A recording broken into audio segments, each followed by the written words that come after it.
Ahoy ahoy and welcome to another one of these custom slipcase videos. Tis I, your slipcase guy. Wow, first time I've used that phrase.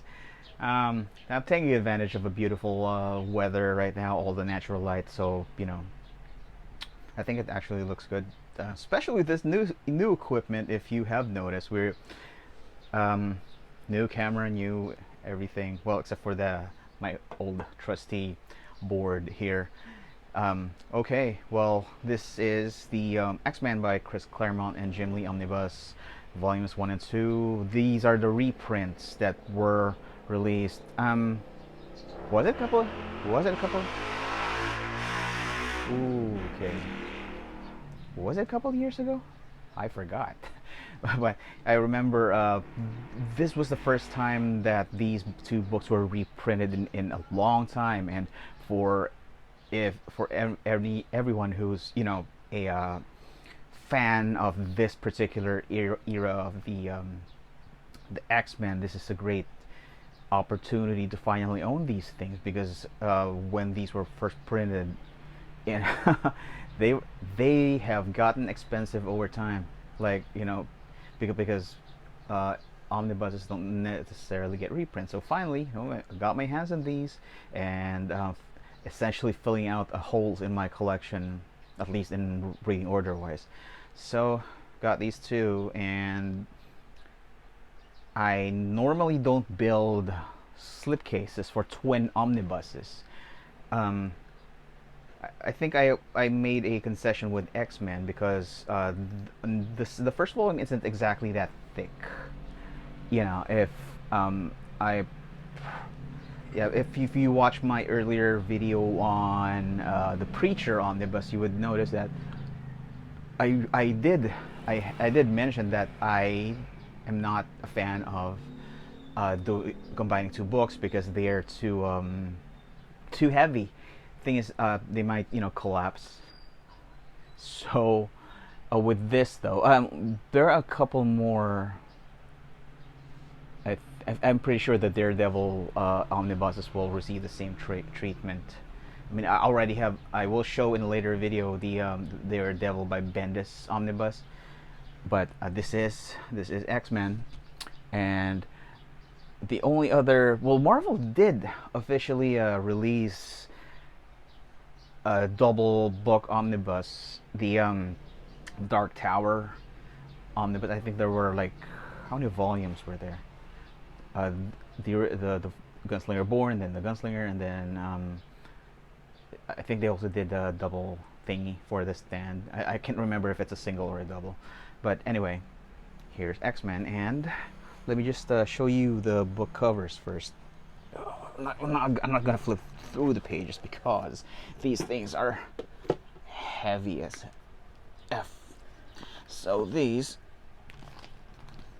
hard to do this with the camera in front of your face, but yeah, here we go. So volume 1 and volume 2. There we go. Let's just align that a little bit. Yeah. So you can see the second volume is a bit taller than, or thicker rather, than the first volume. And a lot of this first volume is actually drawn by Marc Silvestri, and I think there were only like a few that were Jim Lee's. This is where really Jim Lee really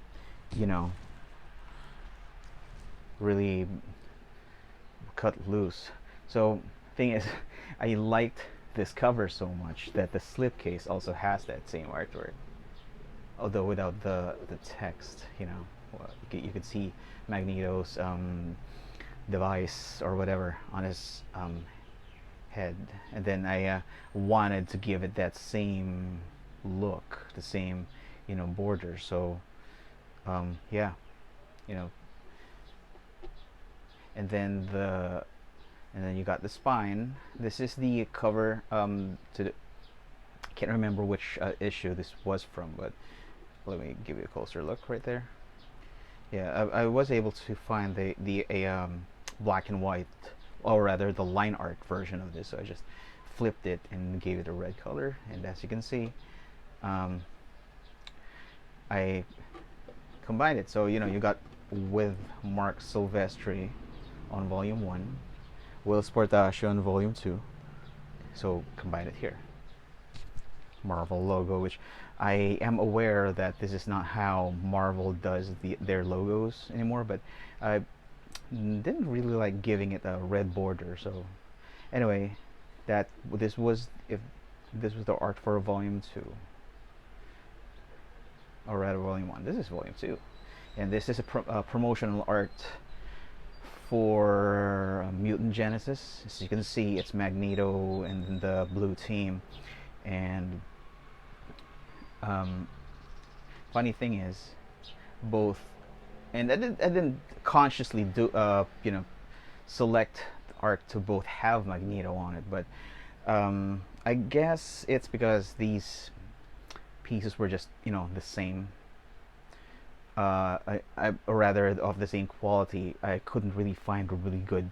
The thing with the artwork coming from that era, the 90s, 80s, and 90s, is the logos. When comic logos, they paste it literally, like physically paste it onto the page. So it's really difficult to find artwork that doesn't have the,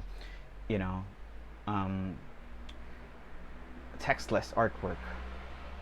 So yeah, and one thing you may notice is the top band here is red, plain red, which I did because the Marvel's branding, they put the red at the top, so yeah, just sort of giving it some sort of continuity from the spine and the top of the spine, and then all the way to the top. And it on my bookshelf, it looks a lot better because the or rather, yeah, it looks a lot better, and you can easily identify which of these are the Marvel omnibuses. Yeah. Okay. I guess that's it. I've shown you everything for now, and I will see you on the next video. So for now, just stay good and check out my other videos, and you know the drill. Like, subscribe, whatever. Well, be good. Till next.